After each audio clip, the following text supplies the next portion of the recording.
फिर आप सबके बीच में डॉक्टर विजय सिंह एक नया लेक्चर लेके आया हूँ और वही टॉपिक है आज स्टैटिक्स का, अपने स्टैटिक्स का central tendency, measurement of central tendency, केंद्रीय प्रवृत्ति की माप।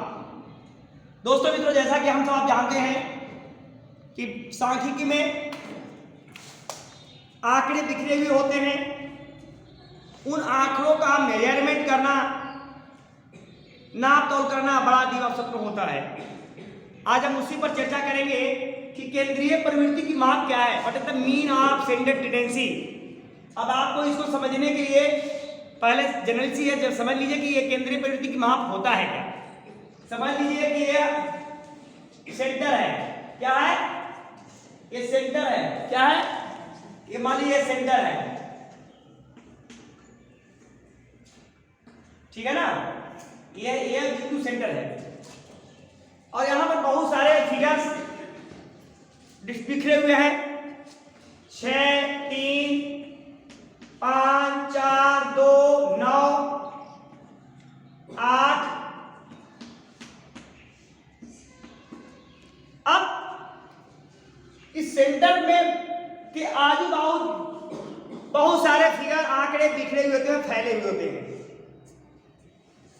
इन सारे आंकड़ों को टॉपिक का नाम है केंद्रीय प्रवृत्ति की माप, मेजरमेंट ऑफ सेंट्रल टेंडेंसी।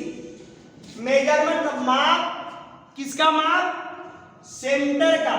कौन सेंटर का, केंद्र की, जो केंद्र की जो सेंटर वैल्यू है उसकी मापने का प्रवृत्ति क्या है, आज उसी के बारे में हम जानेंगे। यही केंद्रीय प्रवृत्ति की माप है।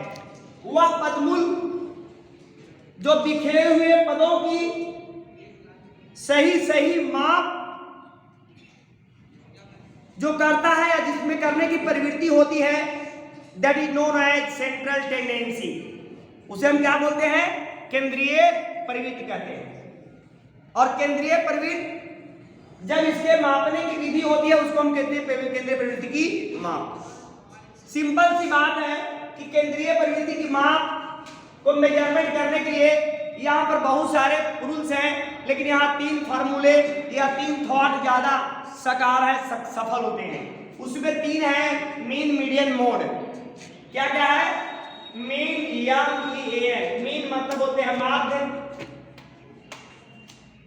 मीडियन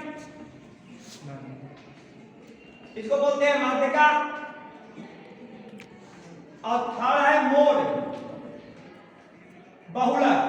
क्या होते हैं, बहुलक या इसको भूइष्ठक बोलते हैं। लेकिन इन तीनों में बेहतर होता है कौन, माध्य, मीन। माध्य ही जो मध्य का मूल ज्ञात करता है उसको क्या बोलते हैं, मीद बोलते हैं, माध्य बोलते हैं, या एवरेज बोलते हैं, या उसको औसत भी बोलते हैं। जो सेंटर की वैल्यू को ज्ञात करे, जो सेंटर की वैल्यू को ज्ञात करे, तो सब अलग अलग तौर तरीकों से ज्ञात करता है। सेंटर टेंडेंसी की माप यही है। तो एवरेज दिए गए समंक माला में पदों की सही मध्यस्थता करे, ज्ञात करे, स्पष्ट करे, ऐसे मूल को मध्य मूल या मध्य का मूल बोलते हैं। मध्य का मूल मतलब बीच का मूल, या सेंटर टेंडेंसी। सेंटर टेंडेंसी ही केंद्रीय प्रवृत्ति ही मध्य है। केंद्रीय प्रवृत्ति को हम क्या बोलते हैं, माध्य बोलते हैं या औसत बोलते हैं, औसत, एवरेज, ठीक है ना, औसत। तो मध्य का मूल ही माध्य है, सेंट्रल वैल्यू। अब then how will measurement of central value, मध्य का मूल ज्ञात कैसे करेंगे। इस सबको दिए हुए बिखरे आंकड़े हैं, ये आंकड़े को हमको ज्ञात करने के लिए सपोर्ट कर लीजिए, हमको मीन ज्ञात करना है। तो मीन ज्ञात करने के लिए पहले हमको देखेंगे ये 3 सीरीज होता है। सीरीज कितने प्रकार के होते हैं, 3 प्रकार के। कौन कौन, individual series, discrete series, continuous series. व्यक्तिगत श्रेणी, खंड श्रेणी और अखंड श्रेणी।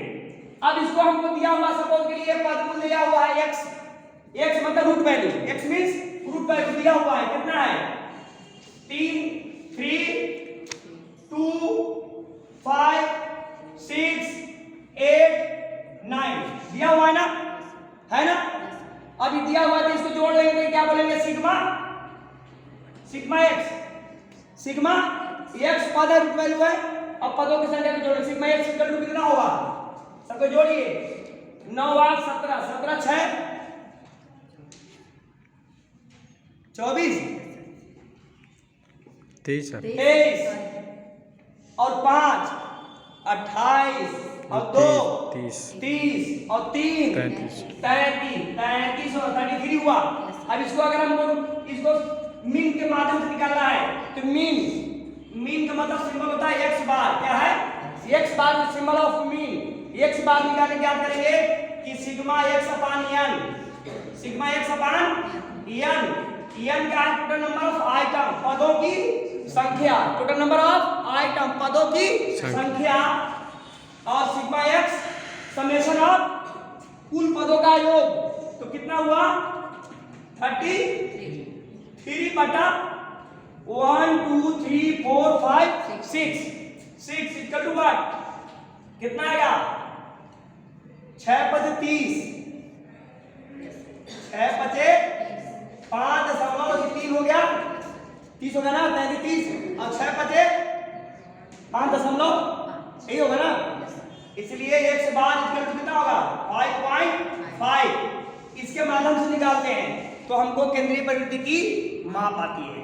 केंद्रीय प्रवृत्ति को माप करने के लिए सिम्पसन एवं काफ्का ने भी स्पष्ट किया है और उनको कहना है, क्या कहना है? इन्होंने स्पष्ट करते हुए कहा है कि केंद्रीय प्रवृत्ति के माप एक ऐसा माप होता है, एक ऐसी प्रवृत्ति होती है या प्रतिलिपि मूल है जिसके द्वारा चारों ओर अंक संख्याएं संकेंद्रित होती हैं। सपोज कर लीजिए ये भारत के प्रधानमंत्री हैं। कौन है?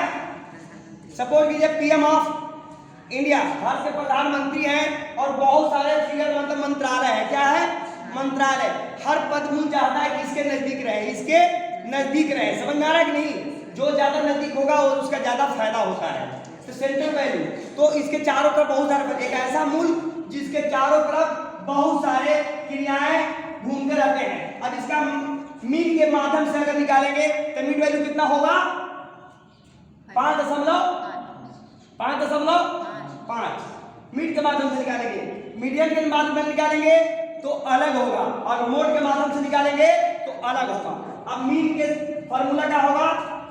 x bar the symbol of mean और m is the symbol of median और z is the symbol of